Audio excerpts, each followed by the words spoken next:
Pour les 100 000 médecins généralistes de France, c'est la période la plus difficile de leur carrière. À l'image de ce que vit en Bourgogne, près de Beaune, le docteur Hélène Bertrand. Nous sommes le 23 mars et l'épidémie ne cesse de gagner du terrain. Et c'est dans ce contexte que les couvre-feux s'étendent en France, notamment à Nice, Mulhouse, Béziers ou Arras, entre autres. La semaine précédente, elle a déjà vu une quinzaine de patients suspects, potentiellement infectés par le coronavirus. Et elle le sait, il va falloir faire face sur la durée. Le matin, je suis en mode warrior en me disant voilà, c'est une bataille, une journée de plus, mais bon, pour l'instant ça va. Je n'ai pas encore hyper fatiguée, mais dans quelques semaines, je pense que ça va être différent. L'enjeu, ne pas attraper le virus et tomber malade pour continuer à consulter et à soigner. C'est parti! Alors elle a tout mis en place pour éviter la contamination. Son cabinet médical, où elle exerce depuis 12 ans, est à une dizaine de kilomètres de son domicile, à Meursault. Elle exerce ici avec 2 autres médecins généralistes. Et depuis le début de la crise, ils n'ont lésiné sur aucune précaution. Ah, tiens, salut Émilie. Bonjour. Quand elle accueille sa secrétaire médicale, elle reste à distance, n'oublie jamais le gel hydroalcoolique. Alors, prête? Ça s'est bien passé vendredi? La salle d'attente a été réorganisée. 1 mètre entre chaque chaise, plus de journaux ou de jeux pour les enfants qui peuvent véhiculer le virus. Et des masques pour tout le monde. Et Antoine, ça, c'est ce qui reste de la pharmacie. Et puis, c'est la mairie de Meursault qui nous a donné son stock comme les élections sont annulées.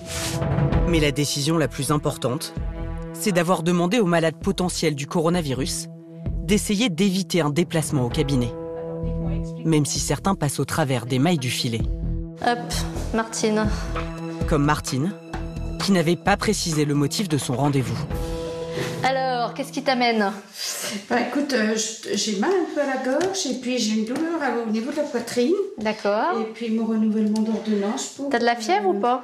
Non, je l'ai prise ce matin, je n'avais rien. Ah, puis c'est depuis quand que t'as mal à la gorge? Et là, évidemment, le docteur Bertrand prend tous les risques, malgré le masque qu'elle lui donne. Voilà. J'en ai cherché, mais je n'avais pas trouvé.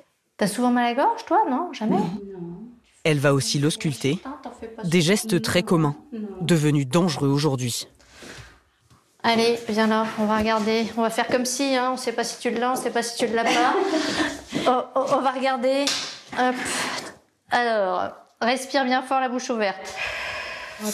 Bon, je vais prendre des risques à considérer, je vais regarder ta gorge. Ah oui. Alors, attends, je vais peut-être mettre un masque FFP2. Le masque FFP2, c'est le plus protecteur. Très bien. Bon, il n'y a rien. Je dirais que c'est viral. Oui. Viral, ça rassure pas en ce moment, mais pour l'instant, tu fais rien. Tu prends du Doliprane. D'accord. Rien d'autre. Enfin, si, tu peux acheter des pastilles à sucer, ça fait pas de mal, ça désinfecte un peu et ça anesthésie un peu le fond de la gorge. D'accord. Sans test, elle ne peut pas être sûre du diagnostic. Allez. Eh bien, merci bien. Après son passage, il faut tout désinfecter. Hop, je me renseigne là. Ces chaises-là sont très très bien pour la désinfection en tout cas. Une consultation risquée et lourde en termes d'organisation. Heureusement, pour tenir dans cette bataille, le docteur Bertrand a un autre outil qui lui permet de voir ses patients avec l'assurance de ne pas attraper le virus. Alors je vais enlever mon masque, c'est l'avantage de la téléconsulte, c'est qu'on peut enlever son masque. Alors...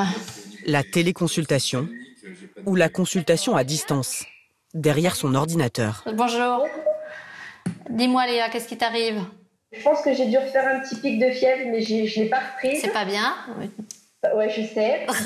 Je tousse beaucoup encore. D'accord. Pour les généralistes, c'est l'ultime parade pour tenir le choc. Je ne me vois pas voir en médecine 30 ou 40 patients par jour au cabinet en ce moment. Psychologiquement, je pense que pour nous médecins, ce serait difficile d'être vigilant à tout, à l'hygiène, au port du masque, au voilà, ce serait psychologiquement fatigant pour nous et je pense dangereux. En cette période de pandémie, cette nouvelle relation entre vous et votre médecin est en train de devenir la norme. Ça brûle là.